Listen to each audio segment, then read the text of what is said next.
Hi everyone, welcome to my channel. ఈరోజు అయితే బొబ్బర్లతో వడలు ఏ విధంగా చేయాలో చూపించబోతున్నానండి. ఈ వడలు చాలా టేస్టీగా ఉంటాయి, బ్రేక్ఫాస్ట్కి చాలా బాగుంటాయి, మనం స్నాక్స్గా కూడా తీసుకోవచ్చు ఈ బొబ్బర్లు. ఇందుకోసమని ఒక గిన్నెలో బొబ్బర్లు తీసుకోవాలి. ఈ గ్లాస్తో నేను 1.5 గ్లాసు బొబ్బర్లు అయితే తీసుకున్నానండి. ఇలా తీసుకున్న తర్వాత ఇందులో వాటర్ పోసి ఒక 3-4 టైమ్స్ అయితే క్లీన్ చేసుకోవాలి. బాగా ఏదైనా డస్ట్ లాంటిది ఉంటే వెళ్ళిపోతుంది. నేనైతే మీకు వీడియోలో ఒకసారి చూపించాను, మీరైతే ఒక 3-4 టైమ్స్ అయితే క్లీన్ చేసుకోవాలి వాటర్లో.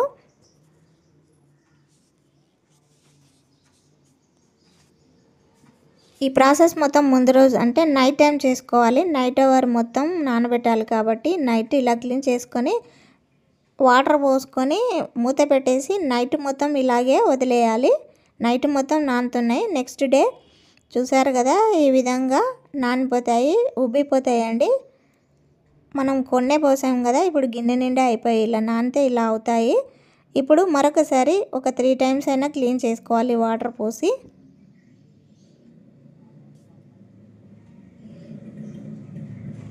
మళ్ళీ ఇందులో వాటర్ పోసి కడుక్కోవాలండి, లేదంటే స్మెల్ లాగా వచ్చేస్తుంది. కాబట్టి వాటర్ పోసి మరొకసారి క్లీన్ చేసుకోవాలి. అంటే ఒక 3 టైమ్స్ క్లీన్ చేస్తే సరిపోతుంది.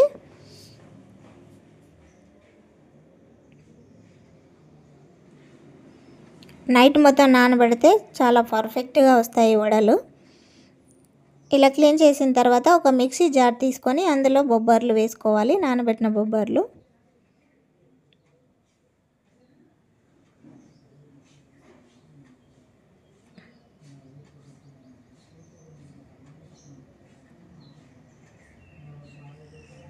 ఇలా తీసుకున్న తర్వాత ఇందులో పచ్చిమిర్చి వేసుకోవాలంటే మీ స్పైసీకి తగ్గట్టుగా వేసుకోవాలి అండి.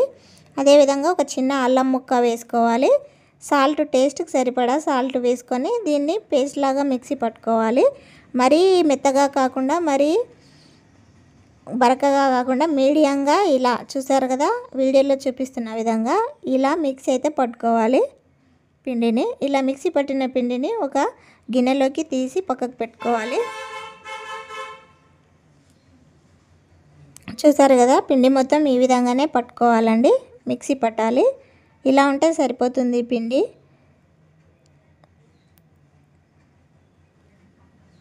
ఇప్పుడు ఇందులో సన్నగా కట్ చేసిన కొత్తిమీర, అదేవిధంగా కట్ చేసుకున్న ఉల్లిపాయలు, సన్నగా తరిగిన ఉల్లిపాయలు, కొద్దిగా కరివేపాకు వేసుకొని ఇదంతా బాగా మిక్స్ చేసుకోవాలి.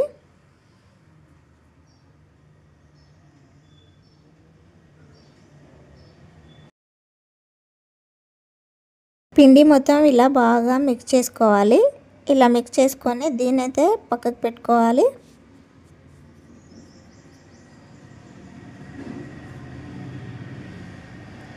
ఇప్పుడు స్టవ్ మీద బాండి పెట్టుకొని ఆయిల్ వేసుకోవాలండి. వడలన్నీ డీప్ ఫ్రై చేయాలి కాబట్టి డీప్ ఫ్రైకి సరిపడా ఆయిల్ వేసుకోవాలి.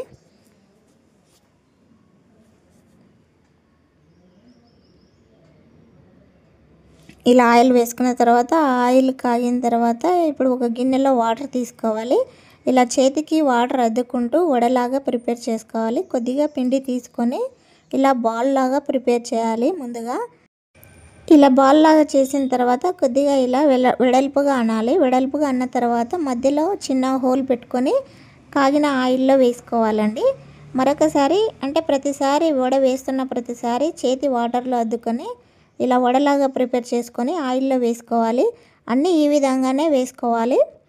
స్టవ్ అయితే మీడియం ఫ్లేమ్లో పెట్టాలి, హైలో పెడితే త్వరగా మాడిపోతాయి కాబట్టి మీడియం ఫ్లేమ్లో పెట్టి ఫ్రై చేసుకోవాలి. పర్ఫెక్ట్గా ఉడుకుతాయి లోపల వడలు.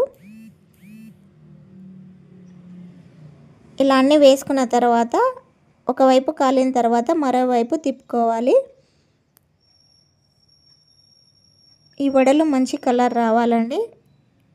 మీడియం ఫ్లేమ్లో పెడితే పర్ఫెక్ట్గా ఉడుకుతాయి. ఇలా తిప్పుకుంటూ మంచి ఫ్రై అయ్యే వరకు ఫ్రై చేస్తూ ఉండాలి.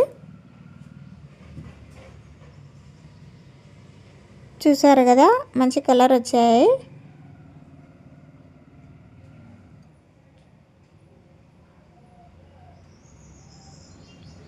ఇప్పుడు వీటిని ఒక ప్లేట్లోకి తీసుకోవాలి. ఫ్రై అయిపోయాయి.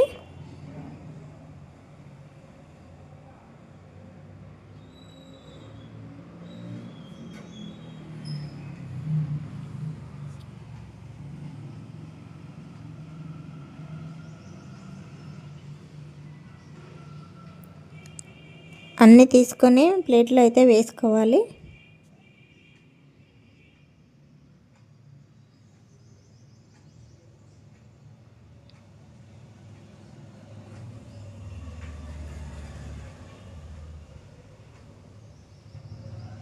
చూసారు కదా, అన్నీ ఈ విధంగానే ప్రిపేర్ చేసుకోవాలి. నేనైతే అన్నీ రెడీ చేసుకున్నాను. చాలా పర్ఫెక్ట్గా వచ్చాయండి, సూపర్గా వచ్చాయి వడలైతే. ఇప్పుడు వీటిని ఒక ప్లేట్లోకి తీసుకోవాలి. ఇది బ్రేక్ఫాస్ట్లో కానీ ఈవినింగ్ స్నాక్స్లో కానీ తీసుకోవచ్చు, సూపర్గా ఉంటాయి. నేనైతే టేస్ట్ చేసి ఎలా వచ్చిందో మీకు చెప్తాను, మీరు కూడా ట్రై చేయండి. చాలా అంటే చాలా బాగుంటాయి. నేనైతే ఈ వడలోకి పల్లి చట్నీ ప్రిపేర్ చేశాను, చాలా బాగుంటుంది. పల్లి చట్నీ కాకుండా ఇంకా టమాటా పచ్చడి ఏదైనా సూపర్గా ఉంటుందండి. మీరు ట్రై చేయండి, ఎలా వచ్చిందో కామెంట్ చేయండి. వీడియో నచ్చితే ఒక లైక్ కొట్టి షేర్ చేసి సబ్స్క్రైబ్ చేయండి. థ్యాంక్ యూ ఫర్ వాచింగ్ అండి.